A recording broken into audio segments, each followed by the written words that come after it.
All right, so just to kind of make sense of what I said previously, I took my house length of 48, which would be my B2 and B3 lengths, and I subtracted out the inch and a half and the inch and a half from my front side because I have a 2 by 10 band running across this way. And then I did the same for the back side of my house, or the front side, whichever one you want to call it. The inch and a half and the inch and a half from my double band on this side. And I got a total length of 46.375. Now, again, I have 3 decimal places because I used the 0.125 variation of my inch and a half. If you rounded it to 0.13, then your number might be slightly different than mine, and that is A-okay. All right. So then I took my length of 46.375, I multiplied it by 3, and I got a total linear footage of 139.125 feet. Again, I could have rounded that to 139.13, or if you did the 0.13 variation from the beginning, your number is going to be slightly different, but as long as it is in the vicinity of this 139.125, then you are A-okay. All right. The next thing on our agenda is your ledger strip, and it says that you have a 2 by 8 support on your girder. So if this line right here is your girder, then you have a ledger strip on this side and you have a ledger strip on this side. So you already know that your length is 46.375, or whatever number that you got. Instead of multiplying this number by 3, you are just going to multiply that number by 2. Okay? Very simple, very easy.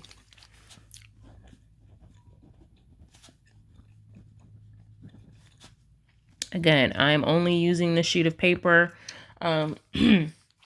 because I ran out of my green sheet, but once I have it, I will be transferring it over. So do not submit your work on white lined paper. I will not accept it. Just to clarify that. And I am writing this out for you. That way you kind of can tell my processes. Again, please do not do your project in pen because there are mistakes that will need to be corrected, and we don't want erasures and scribbles and all that over our project because we want to take pride in our project. All right, so then that comes out to 92.75 feet. And that would be my ledger strip calculation, okay? And yes, that is specific to this project. So you can use that. All right?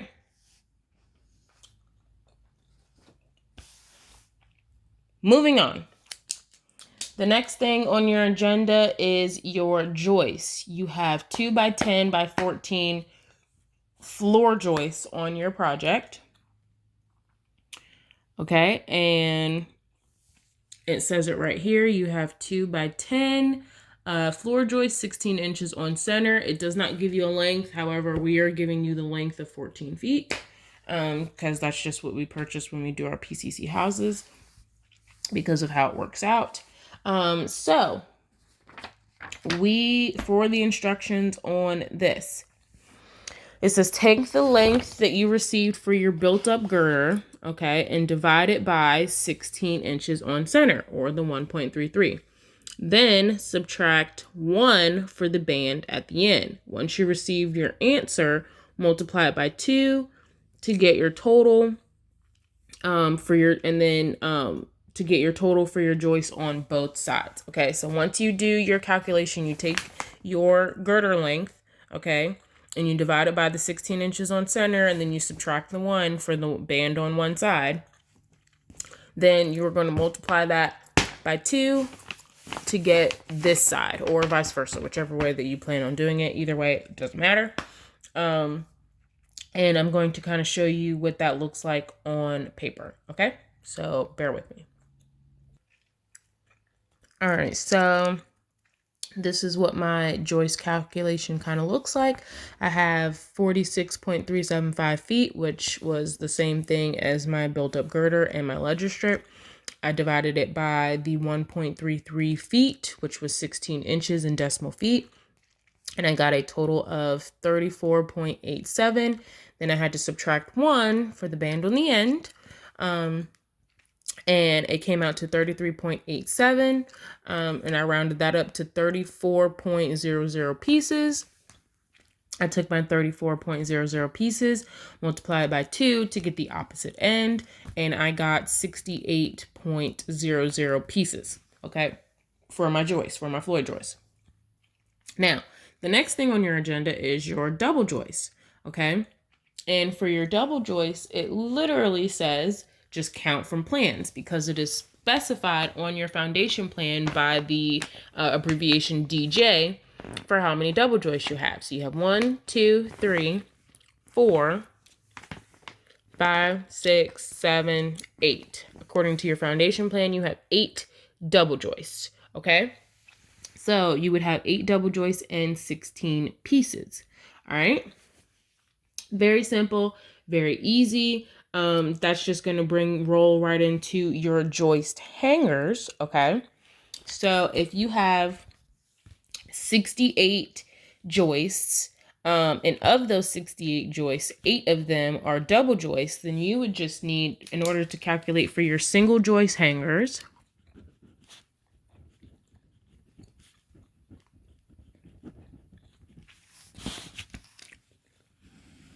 you would then take your 68 total, subtract out your 8 double joists, and you would get a total of 60 pieces for your single joist hangers. And then for your double joist hangers, again, we already said that you have 8 double joists, so you would have 8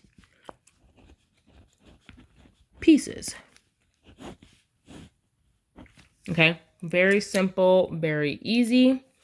Those would be the answers that would go on your scope of work. Again, remember, now this scope of work right here is just from a previous project, but it's very similar. So for my joist count, instead of having 70, I would have the 68. I would still have 8 double joists. For my joist hangers, I would have 60 instead of 62. And then for my joist hanger doubles, I would have the 8. So very simple, very easy, okay? Which will bring us rolling right into the last 2 items on our floor framing agenda, which would be your 3/4 inch subfloor. And it is asking you for your square footage as well as your number of pieces. So let's go ahead and knock that out real quick. So stay tuned. All right, so for my subfloor calculation, I have a square footage of 48 feet multiplied by 26 feet. Again, those numbers can be found on your floor plan, which is on sheet A1. And it is just the length and the width of your house. And I got a total number of 1,248 square feet. I then took that square footage and divided it by 32 square feet because we know that a sheet of plywood is 4 by 8. So 4 times 8 is 32 square feet. And that is going to give you your total number of 39 pieces. Again, everything needs to have 2 decimal places. So this should be